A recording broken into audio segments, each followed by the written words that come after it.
Então sejam todos bem-vindos, chama a galera, os cornos, os não cornos, quem não foi, vai ser um dia, será que isso rola? Será que isso é verdade? Ai meu Deus! Muito bem, sejam todos bem-vindos para falarmos deste assunto polêmico, desse assunto que às vezes a gente não sabe muito o que fazer, muito como se comportar, não é mesmo?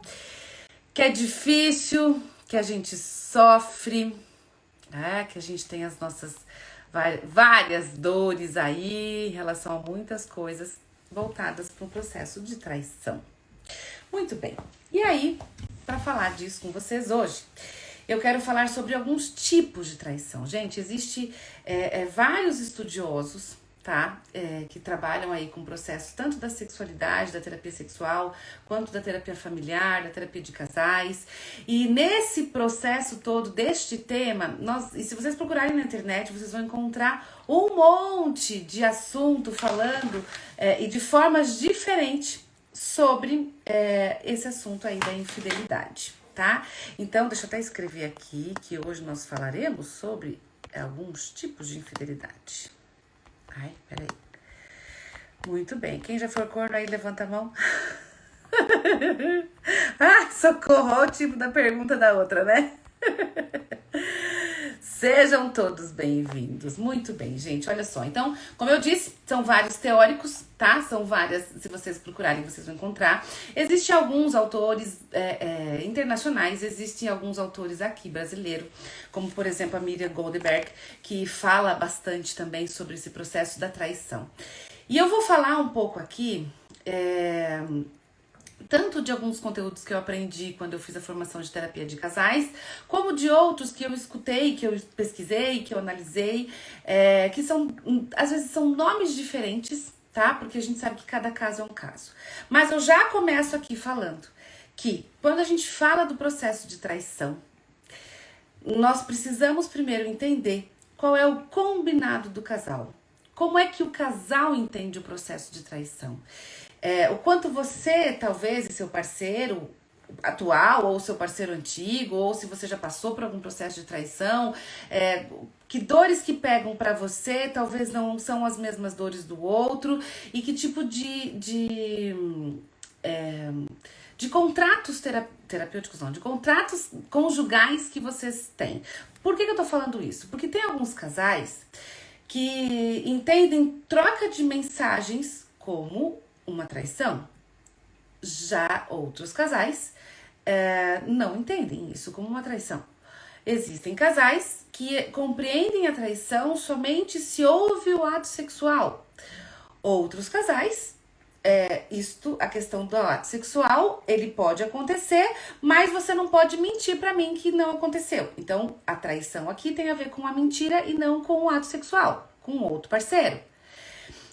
Então, cada casal tem normalmente um aspecto cultural que vem, alguma relação aí, tanto do seu sistema, da cultura, do que aprendeu, enfim, e do que entende ser esse processo de traição. Então, quando a gente fala de traição, a minha confiança para com o parceiro que eu estou envolvido, ela é quebrada porque este parceiro, ele vem a ter interesse por uma outra pessoa. Além disso, é só esse tipo de traição, Daisy? Não, não é só esse tipo de traição. A gente tem, por exemplo, a infidelidade econômica. Aquela infidelidade, aquela situação onde eu me sinto traído, eu me sinto sem confiança quando se refere às questões financeiras.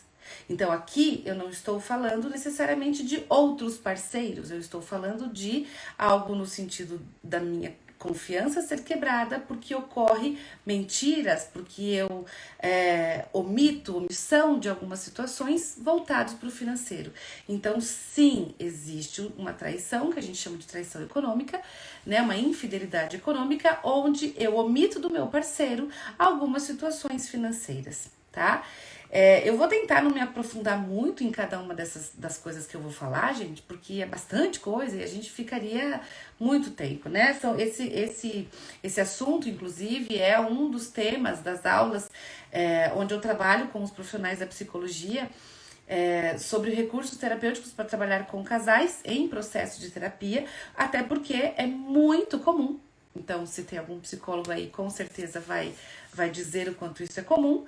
O pessoal vir nos procurar para terapia, seja individual ou seja em casais, porque houve alguma situação de infidelidade. Então, como trabalhar, como acolher, enfim, são processos que eu não vou poder falar aqui hoje para vocês, até por conta do tempo, e que são algumas situações que eu trabalho aí no curso de recursos de casais. Lembrando aqui, gente, manda para essa live para outras pessoas, mandem aí para quem vocês acham que possa vir a ser útil. Eu realmente trouxe muito conteúdo para vocês, fiquem aqui comigo, para vocês entenderem um pouco desse universo aí de fidelidade, né, de traição, enfim. Então, mandem aí pros amigos de vocês, pros amigos, pros parceiros, aqueles que são cornos, os que não são, aqueles que nem sabem, enfim, mas talvez aquilo que a gente precisa entrar em contato. E aí eu começo a minha live perguntando para vocês, o que é para você uma relação de traição? O que é para você esse processo? Quando que você aí dentro se sente realmente, nossa, não, isso é imperdoável, isso eu não vou dar conta, eu não sei se eu vou conseguir conviver com esse processo, eu não sei se eu vou dar conta desse movimento. O olhar do outro pro lado, a amizade com outras pessoas, às vezes já é, para alguns, um processo de traição. Não, ele não pode sorrir com outras pessoas, não pode ter uma vida que seja sociável com outras pessoas que não só comigo. Eu tenho que estar tudo. Parceiro que é parceiro faz tudo junto. Já tem casais que não pensam assim. Então, eu não vim aqui trazer para vocês o que é um quadradinho pronto. Alguns autores até trazem assim, traição é X coisa.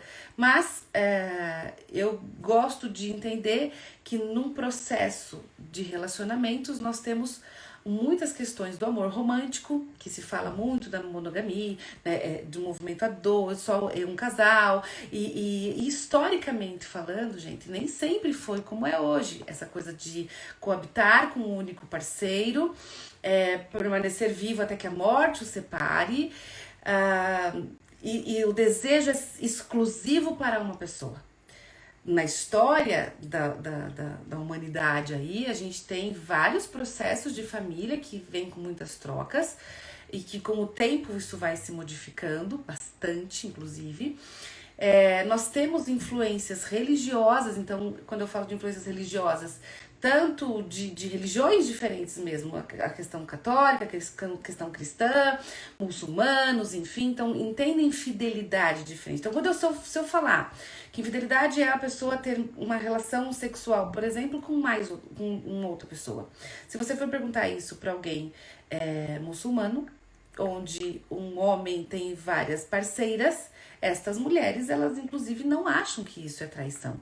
Até teve um movimento, existe um livro que se chama Princesa, e aí depois tem um outro livro que se chama Filhas da Princesa.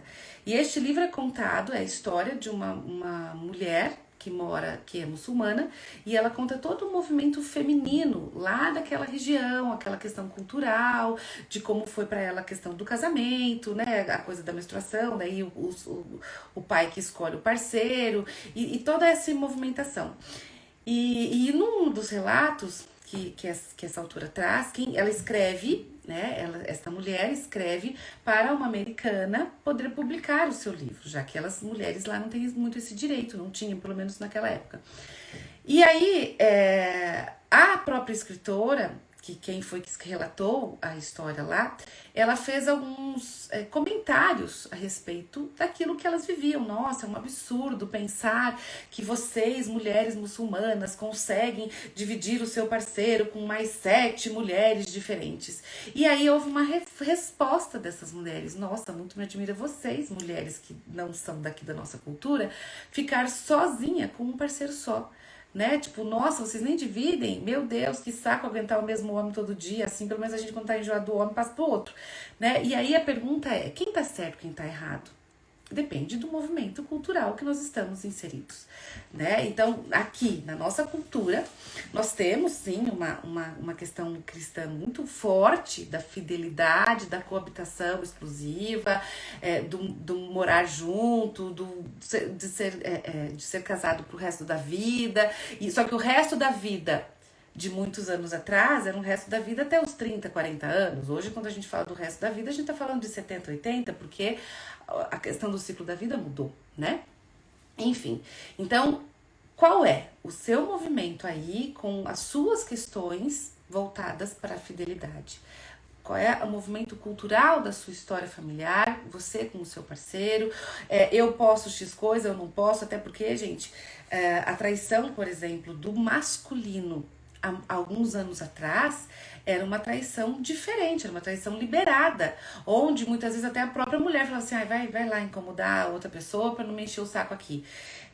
E tava tudo bem. Tudo bem, por quê? Porque tinha uma questão cultural de que o homem precisa da relação sexual com outras mulheres, então é natural o homem trair. É normal este homem trair. E aqui eu já quero desmistificar uma coisa. Hoje sabe-se que tanto homem quanto mulheres traem. E até se tem, falando de números que aumentaram com o passar do tempo. A pergunta é, esses números aumentaram mesmo?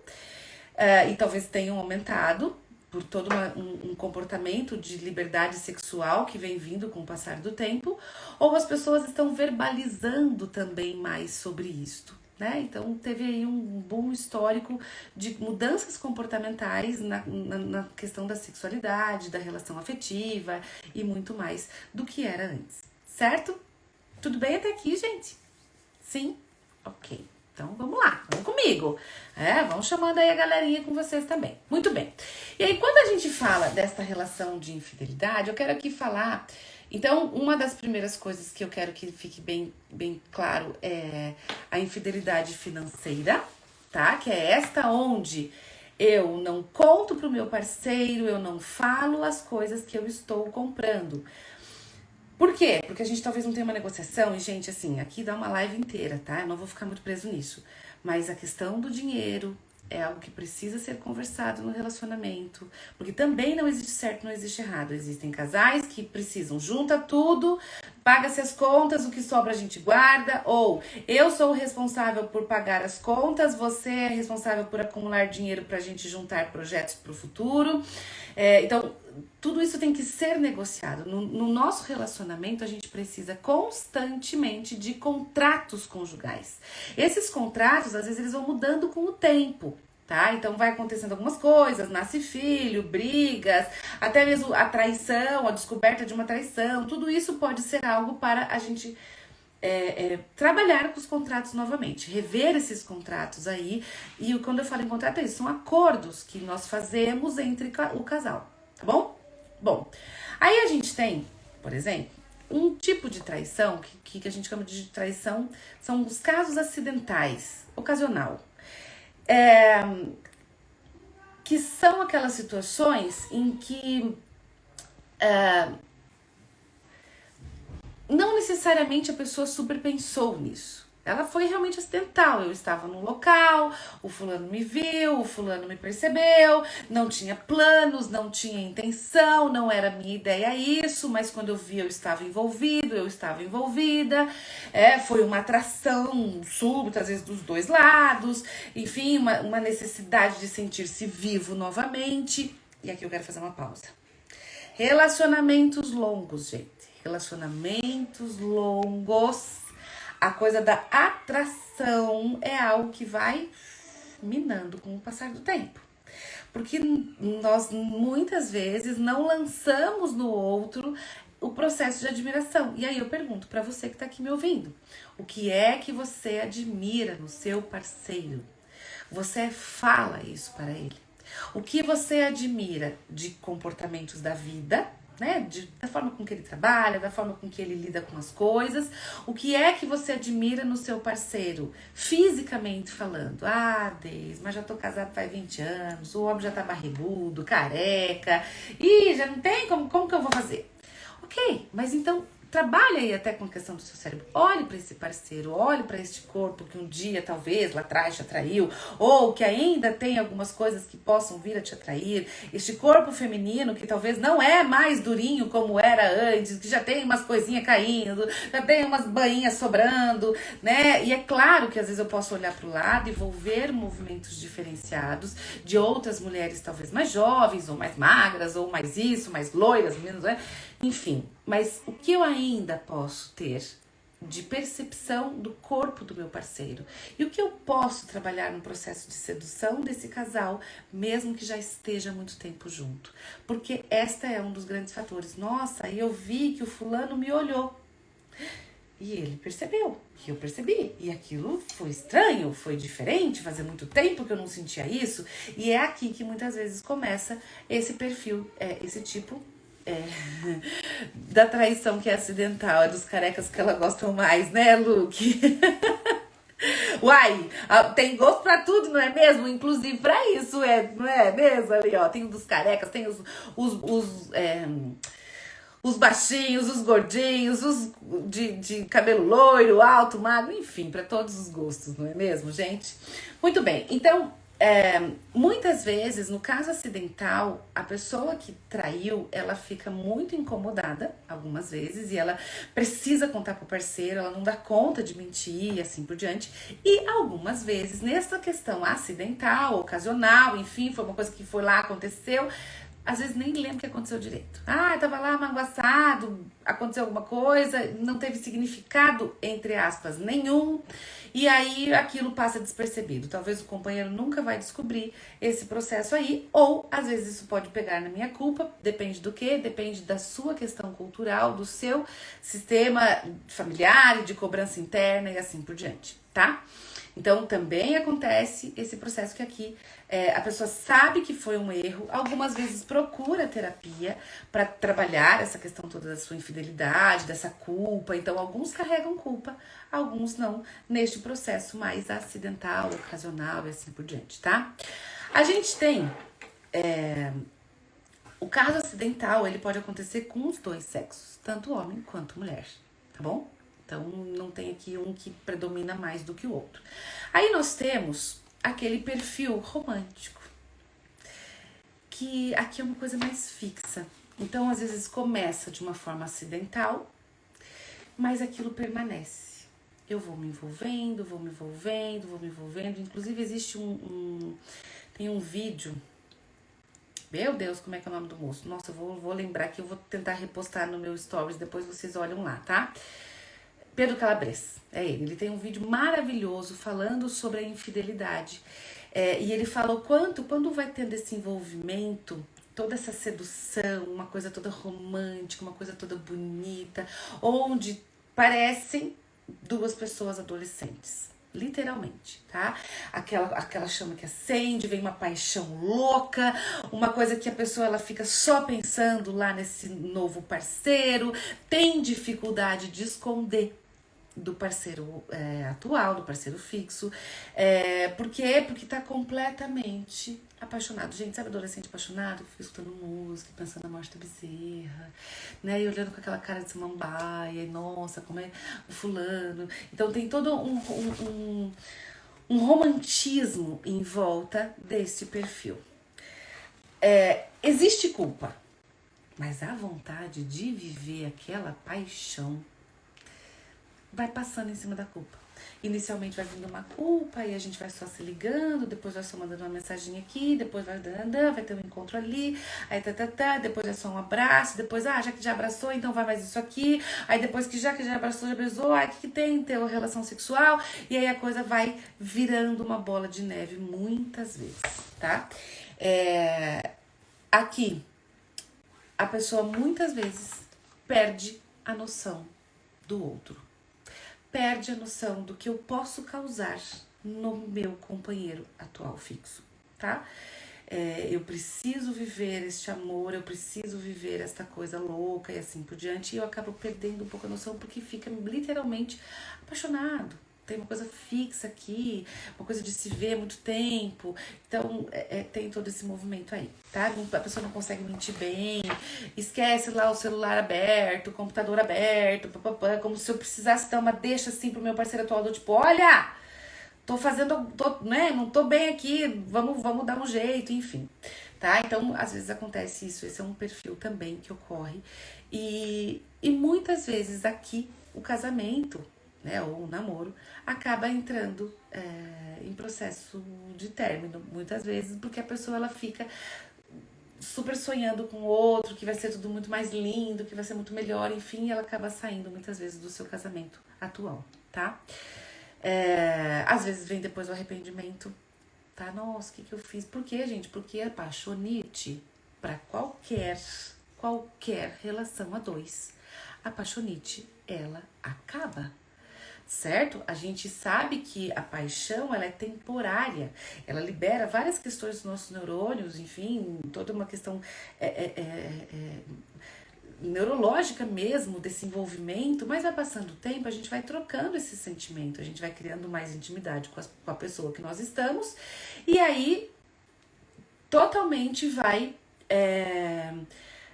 todo esse fogo de palha vai diminuindo, gente, né? Como qualquer outro relacionamento. E aí é nesta hora, quando esse fogo acalma, que às vezes pode ser que demore algum tempo, tipo anos, enfim. Quando esse fogo acalma, nossa, o que eu fiz? Nossa, olha que eu perdi, enfim, tá? Mas aí às vezes já pode ser tarde demais, às vezes eu posso querer rever o relacionamento e aí não dá mais, depois se arrepende. Então, e aí depois quando se arrepende, às vezes entra num processo depressivo, a pessoa que traiu, tá? Então, são várias situações que envolve, porque quando a gente fala desse perfil de traição, envolve muitos, né? Envolve o parceiro novo, o parceiro fixo, enfim. Aí a gente tem aquele perfil mais namorador. O que é o perfil namorador? Eu tenho uma esposa, uma namorada fixa, ou namorado, tá? Este caso aqui, este perfil é mais comum nos homens, tá? Mas não é só nos homens, lembrando, não é só nos homens, é um pouco mais comum nos homens, tá? Aqui ocorre, então eu tenho um parceiro fixo e eu tenho várias namoradas fora. Eu não tenho um romance com alguém, eu tenho peguetes. Como diz os adolescentes, eu tenho alguns crushes e algumas cremosas. Tá? Então, eu vou em busca de tentar identificar e acomodar aqui dentro de mim a minha masculinidade, a minha feminilidade. Ocorre nos homens para entender se eu sou competente, se eu sou galanteador, se eu sei passar o migué nos outros, se eu dou conta do charme, etc. Então é geralmente aquele cara galanteador mesmo, tá? Que eu preciso ser sedutor com qualquer idade, gente. Então aqui a gente às vezes tem assim, não, vai casar e para. Para nada. Porque tem um reforço.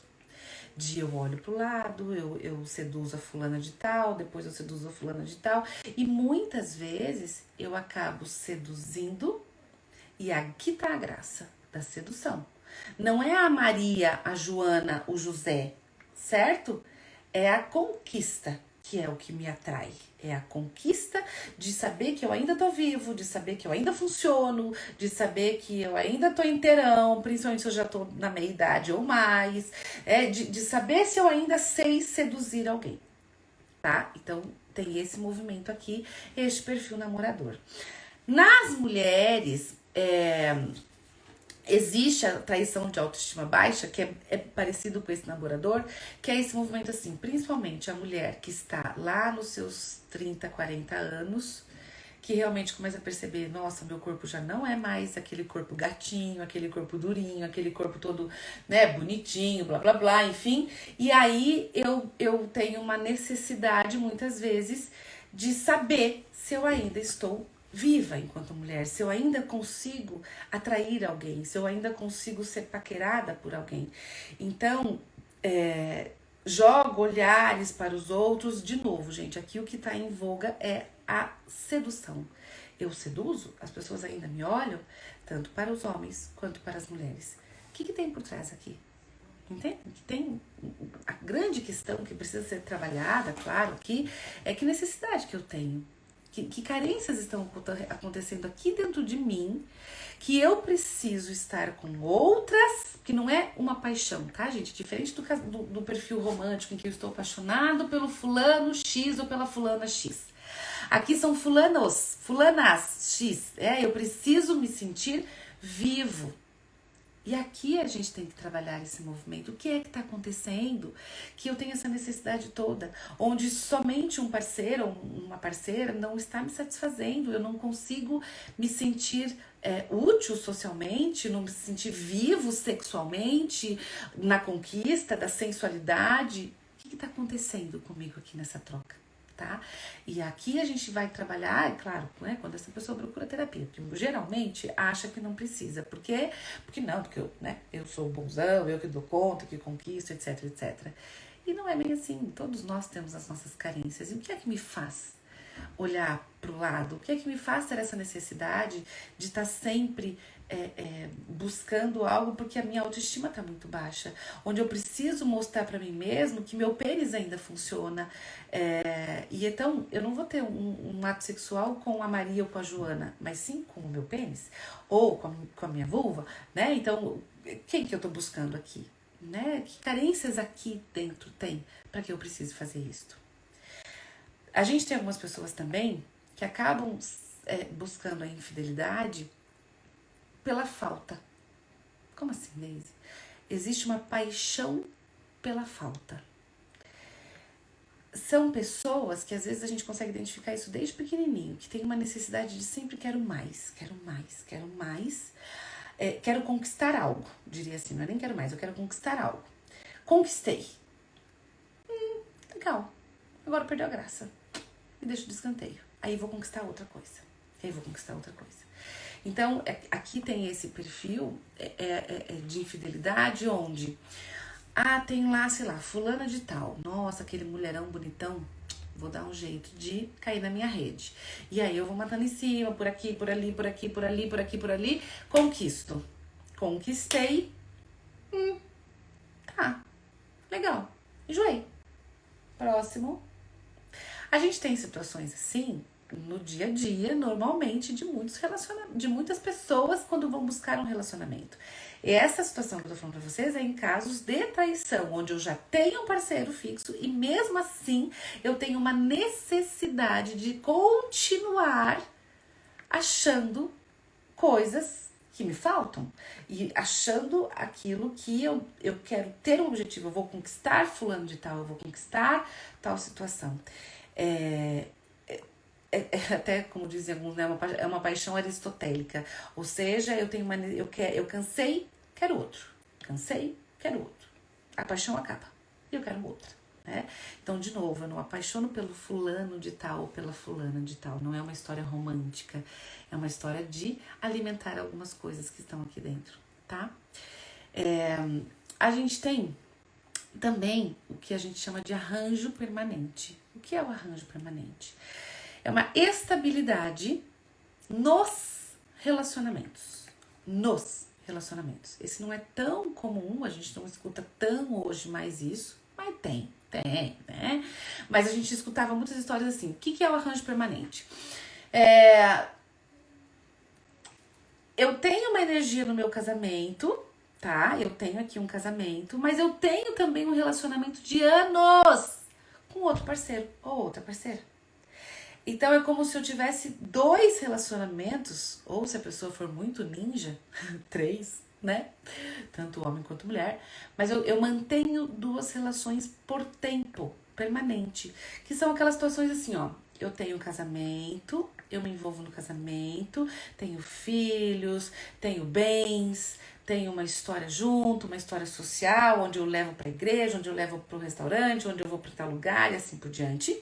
Então, aqui tem um contexto social, mas eu tenho uma outra parceira ou um outro parceiro fixo também de anos, que às vezes tem até outra família, mesmo de ter filhos também com aquela pessoa e assim por diante.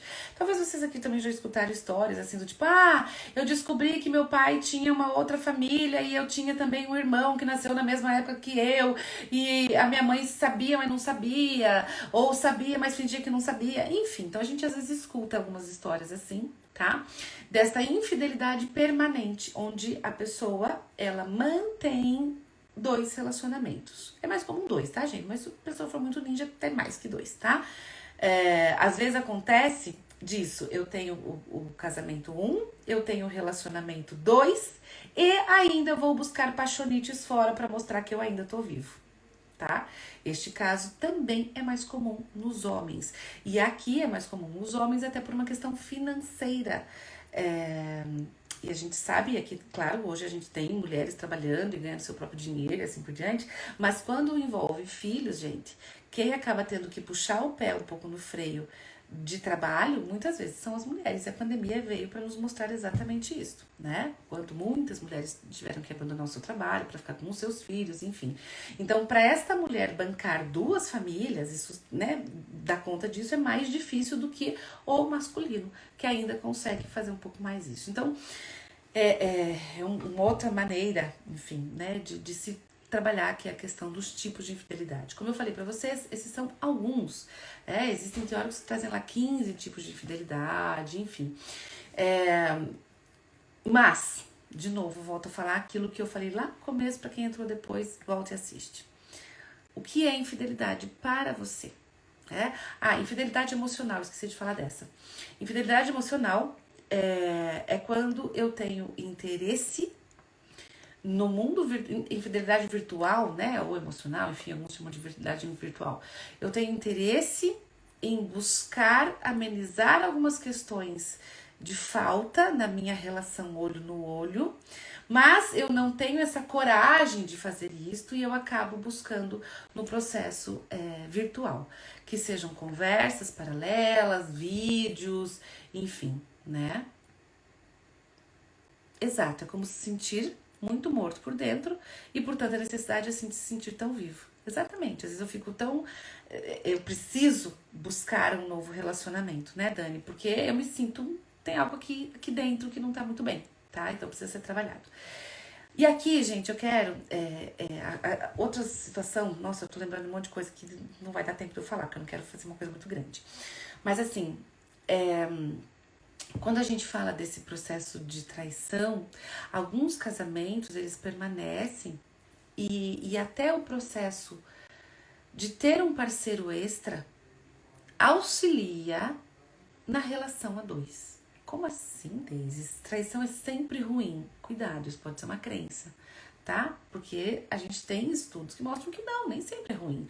Às vezes eu tenho lá um casamento onde eu não tenho coragem de me desfazer dele, onde eu não quero dividir os meus bens. Então, sim, gente, tem muita gente que fica junto com um parceiro só para não dividir os bens, que sofreu para construir, enfim, ou eu vou manter com meu parceiro porque eu não quero que os meus filhos morem em casas separadas, eu não quero que os meus filhos percebam um monte de coisa, enfim, então são outras situações que me mantêm ali dentro no casamento, que não é o amor, que não é a paixão, que não é o sexo, que não é algumas coisas no sentido de casal, tá? E aí, quando este contrato conjugal é um contrato onde nós ficamos juntos por algumas questões, tipo essa, bens, filhos, etc. Quando tem um relacionamento extra, eu vou lá no relacionamento extra, tem os momentos mais ou menos lá, tá tudo certo, dá uma aliviada em algumas coisas, né? Dá um chameguinho ali, volto pra casa e encho menos o saco da parceira ou do parceiro. Aqui eu tô querendo dizer que sim, algumas vezes esse processo, ele auxilia no casamento. Olha que coisa mais doida isso, né? Ou até mesmo auxilia para que, nossa, a gente também tem situações, por exemplo, ocorre uma traição, descoberta da traição, e aí, opa, deixa eu olhar pro meu casamento, o que é que tá acontecendo com a gente? Não, vamos se realinhar, vamos voltar a ficar tudo bem, vamos tentar de novo, vamos buscar isso, e aí o casal se alinha sim. Tá? Então tem muitos casais que após uma descoberta de uma traição conseguem se conectar novamente. E aí conseguem se conectar de verdade. E aqui, para terminar a nossa live de hoje, eu quero dizer assim para vocês. É sofrido, é difícil. A gente é cultural a coisa da traição também. Tem várias coisas, eu não vou entrar muito aqui, numa coisa do amor romântico. Mas tem as nossas dores. E qual é a dor? Por que o outro mentiu? Por que o outro me trocou? Por que eu não estou sendo tão importante mais para esse outro? Enfim, são vários porquês. E esses porquês fazem a gente repensar também as nossas ações, os nossos comportamentos, tá? Quando a gente conhece o parceiro é bem melhor, né? Quando a gente tem várias situações de intimidade, enfim, mas quando a gente fala desse processo de infidelidade, gente, e você descobre uma infidelidade, aqui eu quero assim, talvez algumas pessoas até nem vão concordar muito comigo, tá? Vamos achar o culpado disso tudo. E aí a pergunta é, pra que achar culpado disso tudo? Porque aí, se ele é o vilão, eu sou a vítima. E se a gente decide ficar junto, mesmo após uma traição, de novo, o contrato conjugal, os nossos acordos precisam ser modificados, precisam ser falados, precisam ser orientados novamente.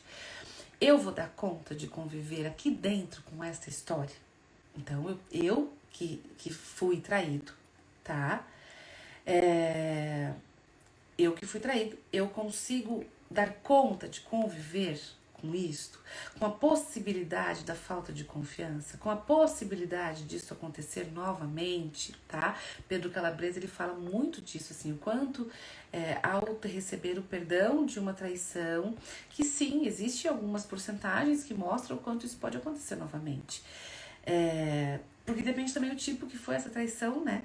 Quanto ela pode ser, ou romântica, ou não é romântica, ou ela é uma intensidade louca, enfim, como foi que isso aconteceu, tá? Se eu tenho a necessidade de ser o pegador, provavelmente vai ser de novo, e aí eu vou me contentar com esse papel de eu sou a principal, e algumas pessoas se contentam com esse papel, e se tá tudo bem pra você, tá tudo bem, né? Então a gente precisa entender o que é que tá tudo bem aqui dentro de mim. Nesse processo que tá dentro de mim, o que eu quero dizer assim, nessa reconstrução do casal, cuidem com uma coisa do ser vítima. Sim, se eu fui quem traí, eu preciso ter entender que o outro perdeu a confiança em mim e ele vai sim querer ter mais controle sobre a minha vida. E se eu estou disposta a tentar novamente essa relação, porque eu errei, né, segundo o nosso contrato, enfim, eu preciso deixar este outro estar ali junto comigo, de alguma maneira, tá? Mas eu preciso entender quais são as responsabilidades de cada um. Porque se eu fico só no papel de vítima, eu também não saio do lugar. E aí a probabilidade de dar certo esse relacionamento é menor, tá? A culpa de quem trai é única e exclusivamente de quem trai. Não, Deise, eu deixei a desejar. Vamos lá. O nosso casamento, o nosso namoro pode estar uma droga. Eu posso buscar terapia, eu posso conversar com a amiga, eu posso tentar fazer coisas diferentes, eu posso me separar. Como eu posso também trair. Então é minha responsabilidade, certo? Fazer este ato. Como também é minha responsabilidade, que fui traído, decidir ficar. Ok, fui traído, mas em nome da nossa família, do amor que eu tenho, dos filhos, dos bens, ou sei lá que for o motivo. Ficar nesse relacionamento. Agora, depois que eu descobri uma traição, é minha responsabilidade. Entenderam isso aqui, gente? A culpa de quem trai é única e exclusiva de quem trai. Mesmo os dois tendo responsabilidade por isso. Ou seja, eu posso talvez não ter sido a melhor esposa, deixei a desejar, fiz um monte de coisa que não foi legal, enfim, dei abertura para o outro procurar outra pessoa. Ok, mas quem foi e procurou e se relacionou com outra pessoa foi fulano. Então ele é o responsável por isso. Mesmo eu tendo a minha parcela ali de comportamentos não adequados para este fim. Ok, mas a responsabilidade é de quem trai. Mas, de novo, ficar na relação, permanecer nessa relação, aceitar essa relação, apesar do que aconteceu, agora também é de minha responsabilidade. E, gente, o que mina o casamento quando tem esse retorno é qualquer coisinha. ficar lembrando do ato. O chinelo que tá fora do lugar. Também, porque aposto que com a fulana você não fazia isso. A tampa do vaso, que há 40 anos ele deixa fora do lugar. Nossa, será que com a fulana você baixava a tampa do vaso? Entende? Assim, as brigas, elas estão só em volta disso. O cara nem lembra mais da amante X. Não é nem tchum. Mas você lembra, porque ela tá aí dentro de você. Que foi traído, que descobriu, enfim. Só que você vai ficar eternamente jogando na cara. Ai, gente, relacionamento não vai dar certo mais não. Tá? Então aí, se você não consegue lidar com isso, vai pra terapia, busca ajuda, faça alguma coisa. Tá cheio de terapeuta maravilhoso na nossa cidade, no nosso país, enfim. Procure ajuda, tá? Mas aqui vai as responsabilidades. Eu vou ficar, eu vou sair, vai ter consequências e vai ser doloroso, as duas coisas, tá? Eu que tive um ato talvez que não foi o mais adequado, vou ficar ou vou sair também, porque eu também posso escolher. Bom, agora que eu já fiz isso, eu não sei se eu quero mais estar aqui, ou sei lá, tá? Então a gente tem inúmeros motivos aqui e repensar com maturidade, tá? O pensamento no presente, exatamente, compreensão de valores de cada parceiro. Quais são os valores que cada um tem, né? Como que a gente precisa conversar sobre isso? Isso é fundamental, gente, para qualquer relação dar certo. Diálogo, diálogo, diálogo. E é sobre o diálogo que nós vamos falar amanhã, tá bom, gente? Amanhã nós falaremos sobre o diálogo aqui. A princípio, minha gente, a live vai ser 19h19, tá? Esses números quebrados, gente, não é pra nada não, tá? É só pra vocês lembrarem, assim, da louca aqui que vai fazer o negócio quebrado, tá? Não tem superstição, não tem nada, enfim. Mas tudo bem. Hoje eu até acabei de receber um negócio falando do 21h21. Eu adoro esse horário do 21h21, porque é um horário que já as coisas já estão mais calmas, pelo menos aqui na minha casa. Todo mundo já jantou, já tomou banho, enfim, então por isso que é mais fácil. Mas na quarta-feira é o dia que as crianças têm futebol, balé, então eu aproveito esse horário pra conseguir estar aqui com vocês, né? Eu tenho uma reunião às 6 horas, não sei se consigo concluir a tempo, mas eu espero que sim. E aí eu vou estar aqui com vocês pra gente estar falando um pouco sobre comunicação, diálogo no relacionamento. Ai, que coisa mais simples. Se fosse simples, não tinha tanta gente se separando e brigando, tá? Com certeza, a gente tem, quando tem o diálogo e quando tem a amizade, quando tem tudo isso, as coisas ficam melhores, né? Então, mas nem o relacionamento, ele tem ciclos, tá, gente? A gente tem altos e baixos, a gente tem as emoções, a gente tem períodos do processo do casal, né? Filhos, sem filhos, segunda união, não é segunda união, filhos de outra pessoa, enfim, são várias coisas que envolvem uma relação a dois e que não cabe ao outro ficar fazendo julgamentos, ok? Então, sempre olhem pra dentro de você. Mas o que os outros vão pensar? Vai, pra terminar, não esquece isso que eu vou falar. Se você é o tipo de pessoa que tá o tempo inteiro preocupado com o que os outros vão pensar, pergunte a si mesmo se você está preocupado, porque você é esta pessoa que pensaria alguma coisa. Se você está preso somente no que os outros vão pensar pra ter os comportamentos da sua vida, o quanto você pensa da vida dos outros também. E aqui, mais do que cuidar do que os outros vão pensar de você, vamos olhar para que você é que precisa mudar. O tanto que você pensa na vida dos outros. Ninguém tem nada a ver com a nossa vida. A não ser as pessoas que estão ao nosso redor, né, gente? Sim, filhos, sim. Mas assim, aqui eu tô falando de modo geral, de modo cultural. A gente se preocupa, sim, com o aspecto do social, a gente se preocupa, a gente tem que ter alguns cuidados, etc. Mas não deixe isso tomar conta da sua vida. Eu não posso permanecer casada depois de uma traição, porque o que os outros vão pensar? Ué, talvez os outros vão pensar que, ai, nossa, que corna ficou, nossa, que boa que ficou, ou nossa, que bom que ela ficou. Mas, de verdade, é os outros que vão saber o dia que você tá chorando no seu travesseiro? É os outros que vão saber quantas dores você passa se você dormir ao lado de quem você não gosta? Ou de você tá pagando um preço muito alto pelas suas escolhas por causa do que os outros vão pensar? Ai, gente, sai desse corpo que não te pertence. Esquece um pouco os outros. Olha aí dentro de você. Às vezes, as nossas respostas mais difíceis tá aqui dentro da gente, né? E nem sempre é tão simples assim. Mas se ouvir dói, tá, gente? Por isso que a terapia dói, né? O processo terapêutico dói, porque a gente começa a se identificar e a gente começa a ver um monte de coisa podre também dentro da gente, tá? Então, assim, olhem pra dentro de vocês. A resposta está aí, certo? Certo, G? A resposta tá aí dentro de você, meu amor. Gente querida, espero vocês amanhã, né? A live vai ficar ali no meu feed. Se vocês acham que for interessante pra alguém, mande pras pessoas, tá? Quem sabe assim a gente consegue, sei lá, levar um pouquinho mais de paz e menos julgamento, enfim, né? E se vocês quiserem conhecer um pouquinho mais até desses conteúdos, enfim, estudem um pouquinho sobre o amor romântico. O quanto a nossa cultura, isso tá mudando em muitas coisas. Tem um lado bem bom disso, tem um lado não tão bom disso. Ah, e uma coisa só pra terminar aqui, bem importante. Tudo isso que eu tô falando da fidelidade, tá? Não ocorre somente para situações heterossexuais, ok? Casais homoafetivos passam pelos problemas parecidíssimos, iguais, tá? Traição, dor na traição e tudo mais. São várias coisas iguais, tá bom? Então, pra quem tá chegando agora, a live vai ficar gravada, um monte de conteúdo ali pra todo mundo. E sabedoria. Acho que essa é a grande palavra quando a gente fala das dores do amor. Sabedoria, né? Um grande beijo pra vocês. Boa noite, gente. Até amanhã, hein? 19h19, espero vocês aqui.